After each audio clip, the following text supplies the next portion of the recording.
안녕하세요, 구독자 여러분. 오늘 부동산 시장에 정말 큰 파장을 불러올 만한 소식이 전해졌습니다. 많은 분들이 설마 하며 지켜보던 이슈였죠. 바로 다주택자에 대한 양도소득세 중과 유예 조치 그 운명이 결정되었습니다. 이재명 대통령이 23일 자신의 SNS를 통해 오는 5월 9일 만기인 다주택자 양도세 면제 연장은 전혀 고려하지 않고 있다고 못을 박았습니다. 사실상 다주택자 양도세 중과 유예 제도의 종료를 공식화한 것입니다. 이것이 당장 우리 부동산 시장, 특히 서울과 수도권 시장에 어떤 나비 효과를 불러올지, 그리고 대통령이 던진 더 큰 화두인 장기 보유 특별공제 개편은 무슨 의미인지 오늘 낱낱이 분석해 드리겠습니다. 본론 1 정책 배경과 대통령의 의도 분석. 먼저 팩트부터 정리해 보죠.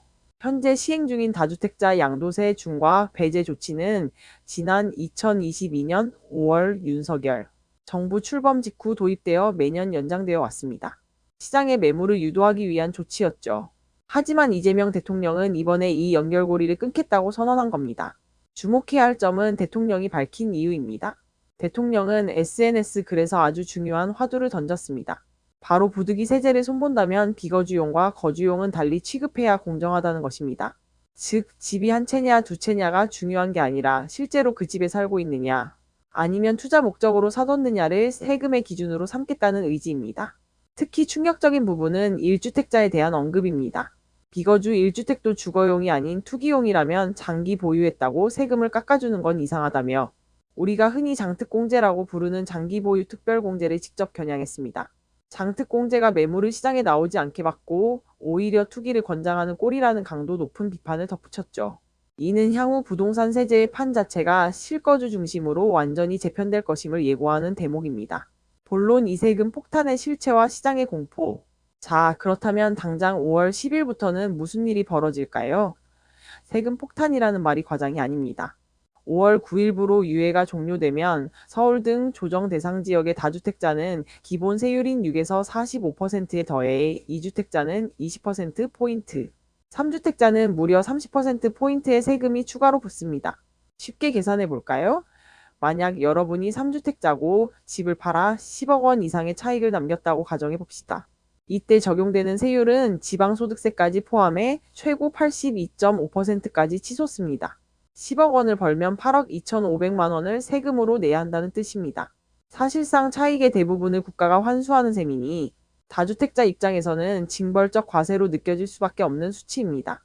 본론 3시장 전망 마이너스 급매물 러시 vs 매물 잠김. 이제 시장의 반응을 예측해 보겠습니다. 시점은 5월 9일을 기점으로 극명하게 갈릴 것으로 보입니다. 우선 5월 9일 전까지는 마지막 탈출구를 찾는 급매물이 쏟아질 가능성이 높습니다. 최고 82.5%의 세금을 맞내니 가격을 좀 낮춰서라도 지금 파는 게 이득이라고 판단하는 다주택자들이 움직일 테니까요. 따라서 봄 이사철과 맞물려 일시적으로 서울 외곽이나 수도권 지역에 매물이 늘어나고 가격이 조정받을 수 있습니다. 하지만 문제는 그 이후입니다. 5월 10일이 지나면 어떻게 될까요? 전문가들은 극심한 매물 잠김 현상을 우려하고 있습니다. 세금이 너무 높아서 집을 팔고 싶어도 팔 수 없는 상황. 이른바 락일라크 마이너스인 효과가 발생하는 거죠. 다주택자들이 매도를 포기하고 버티기에 들어가면 시장에 유통되는 주택수가 급감해 오히려 가격이 불안해질 수 있다는 분석도 나오고 있습니다. 결론 및 마무리 6.3 지방선거 이후의 시나리오.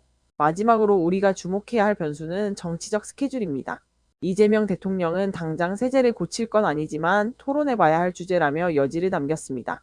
이는 다가오는 6월 3일 지방선거를 의식한 발언으로 해석됩니다.